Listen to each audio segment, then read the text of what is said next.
Islam dan jilbab adalah dua entitas budaya yang dimanipulasi sebagai kesatuan. Bahkan kini, dipaksakan pemakaiannya di Indonesia. Menjadi pakaian wajib, khususnya kepada para siswi-siswi di sekolah menengah yang dikelola negara. Sungguh ironis, karena kewajiban jilbab bagi muslimah sesungguhnya masih menjadi perdebatan, masih debatable. Banyak ulama yang menyatakan sebaliknya, namun dimanipulasi sebagai keharusan dengan mengutip tafsir-tafsir ulama masa lalu dan dilepaskan dari konteks kesejarahan. Padahal, wanita Islam tidak wajib berjilbab. Dan kenyataannya, di Jazirah Arab, mereka yang berjilbab belum tentu wanita Islam. Kewajiban wanita Islam adalah menjaga akhlak serta kesopanan. Dan kesopanan tidak identik dengan jilbab. Indonesia yang jauh dari Jazirah Arab dan menjalani hidup di abad ke-21 punya standar kesopanan tersendiri. You have said you are taking Saudi Arabia back to what we were, a moderate Islam. What does that mean? We have extremists who forbid mixing between the two sexes and are unable to differentiate between a man and a woman alone together and their being together in a workplace. Many of those ideas contradict the way of life during the time of the Prophet and the Caliphs.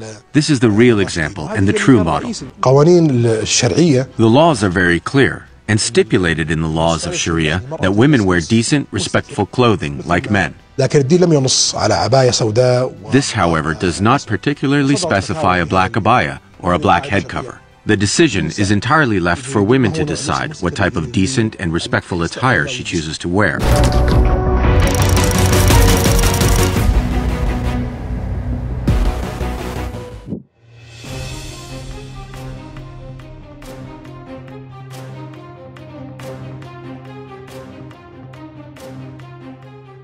Sebagai busana terusan panjang yang menutupi seluruh badan, kaki, dan wajah, kecuali tangan, di kawasan gurun pasir, Jazirah Arab dan Asia Tengah, Pakistan dan Afghanistan, jilbab tak hanya dikenakan wanita Islam.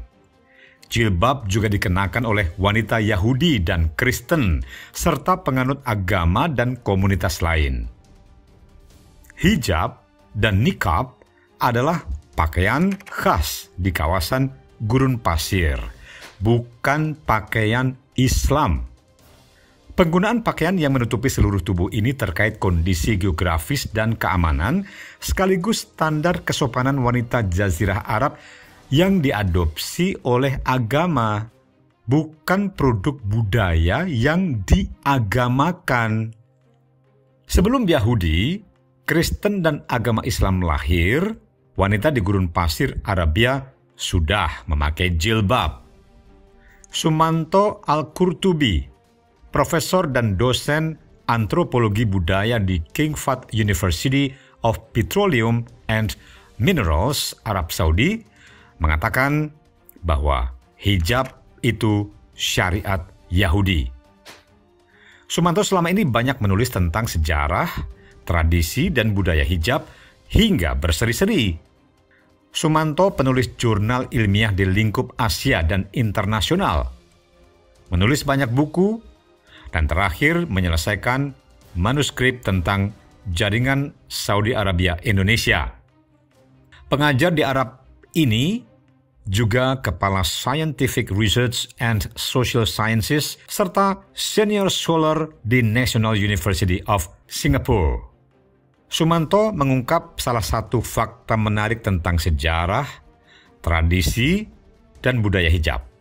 Bahwa tradisi tentang hijab atau kain penutup kepala, abaya atau kain penutup tubuh seperti jilbab, lalu khimar, burqa, hingga niqab yang menutupi wajah bukan hanya dipraktekkan oleh perempuan Muslim Arab, khususnya perempuan Arab Badui yang memiliki pola hidup nomadik, tetapi juga oleh perempuan non-muslimah dan non-Arab, termasuk komunitas Yahudi. Ajaran tentang hijab disyariatkan dalam teks-teks dan kitab suci umat Yahudi seperti Talmud. Jauh berabad-abad sebelum Al-Quran hadir, kitab suci Yahudi sudah mensyariatkan tentang hijab ini. Karena itu, tradisi hijab ini bukan hanya sangat Islami, tapi juga sangat Yahudi. Bukan hanya sangat Qur'ani, tetapi juga sangat Talmudi. Oleh karena itu, kata Profesor Sumanto, tidaklah mengherankan jika ada sejumlah tokoh, rabi, ulama, kelompok, dan sekte Yahudi dewasa ini yang mengklaim bahwa hijab itu adalah syariat Yahudi. Perempuan dari sekte Burqa Haredi menutup rapat seluruh tubuh mereka. Sedangkan perempuan sekte Yahudi Ortodoks lain seperti Lev Tahor di Kanada, khususnya Ontario, dan juga Quebec mengenakan hijab dan jilbab minus kain penutup muka. Ini mirip sekali dengan ukti muslimah, Umi Pipi, dan grupnya saat mengiklankan produk jilbab glamor Sisesa, juga kaum hijaber di Indonesia pada umumnya. Dalam bahasa Ibrani, Lev Tahor berarti hati yang suci. Sekte ini merupakan salah satu kelompok ultra-ortodoks Yahudi yang dipimpin oleh Rabbi Shlomo Helbrans yang gencar menentang Zionisme dan aneksasi Israel atas Palestina.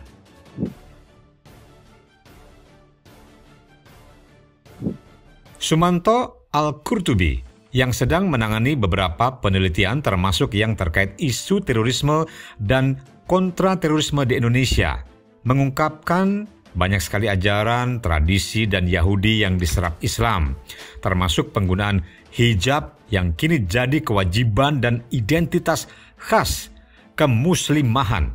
Namun entah mengapa kaum Islam Puritan di Indonesia cenderung antipati pada Yahudi. Padahal dalam sejarah kelahirannya, Yahudi, Kristen, dan Islam itu bersaudara sebagai sesama turunan Nabi Ibrahim. Yahudi dan Kristen adalah kakak pertama dan kakak kedua, sedangkan kaum Muslim merupakan si bontot. Lebih spesifik, Profesor Sumanto menegaskan, tidak ada busana Muslim sebagaimana tak ada busana Kristen, busana Buddha, busana Hindu, dan lain sebagainya.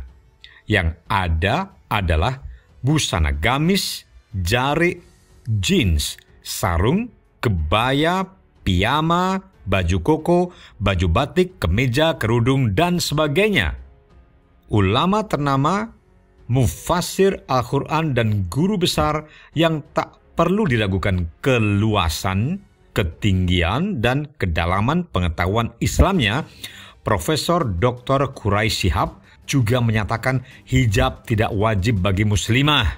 Seorang putrinya, Najwa Shihab, yang kita kenal sebagai jurnalis, presenter, dan host kondang, juga tidak berjilbab. Hanya sesekali berkerudung saja. Masih tampak sebagian rambutnya layaknya None Jakarta. Dalam tayangan Metro TV tahun 2016, Profesor Quraisy Shihab menyatakan memakai jilbab adalah baik. Namun demikian, seseorang tidak boleh memaksakan orang lain untuk memakainya, sebab ada ragam pendapat yang lain soal itu. Apalagi sampai mewajibkannya sebagai seragam sekolah, hingga membuat orang depresi seperti yang terjadi di DIY. Itu hal yang sangat disayangkan. Pakai kerudung jilbab boleh nih, jangan dipaksa, memaksa. Malah yang dikorbankan malah anaknya suruh pindah. Ini gimana? Kepala yang salah sekolahnya, oknumnya tindak. Itu jangan malah anaknya yang jadi salah. Yang salah bukan anaknya, yang salah itu kebijakan itu melanggar, ya kan? Kenapa yang pindah anaknya? Yang harus ditindak itu guru atau kepala sekolah yang memang memaksa itu.